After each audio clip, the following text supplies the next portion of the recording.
عارف خان. عارف بھائی اب کہاں جا رہے ہیں؟ ہم فیضان مدینہ جا رہے ہیں. کس سلسلے میں؟ ہم مدنی مشاغرہ سننے کے لیے تشریف لائے اور انشاءاللہ ہر ہفتے آتے ہیں اور انشاءاللہ آتے رہیں گے. مرشد پیر حضرت مولانا ریاض قادری صاحب کی باتیں سننے میں جاتے ہیں اور جذبہ ایمانی پیدا ہوتا ہے, ہمارا ایمان تازہ ہوتا ہے. ہماری التجا ہے کہ اللہ تعالیٰ موت بھی آئے تو میں ان کے قدموں میں ہی آئے. اس مدنی مذاکرے سے کیا برکتیں حاصل ہوتی ہیں؟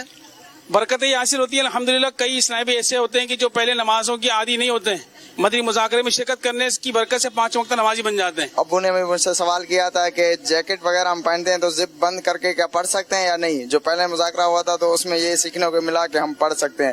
تو کچھ ہفتے سے پہلے ہی ابو نے سوال کیا تھا تو اس کا جواب مجھے مل گیا, تو ابو کو بھی بہت خوشی ہوئی.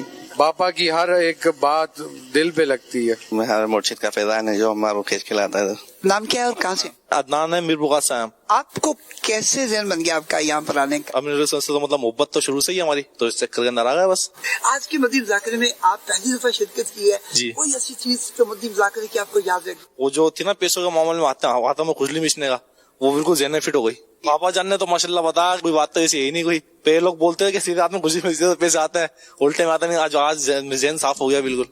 قافلے میں کریں گے انشاءاللہ سفر. آج کے مدنی مذاکرے کی خاص بات جو ابھی تک یاد ہوا؟ یہ سفید بال کے بارے میں بتایا تھا, بزرگی کی علامت ہے اور موت کا قاصد پیغام بھی ہے یہ.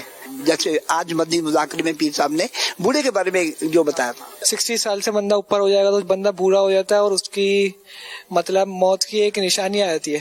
امیر علیہ سنت جو رسالے کا ترکیب دلائی ہے انشاءاللہ, بخار کے فضائل وہ پورا پڑھنے کی ترکیب کریں گے انشاءاللہ. میں فیضان مدینہ میں پہلی دفعہ آیا ہوں. یہ اللہ کا احسان ہے کہ اللہ نے ادھر آنے کی توفیق دی. ماشاءاللہ جب اس گنبد پہ نظر پڑی تو دل میں یہ خیال آیا, یہ گنبد دیکھا ہے, اپنے حضور کا روزہ بھی دیکھ لیں انشاءاللہ. انشاءاللہ.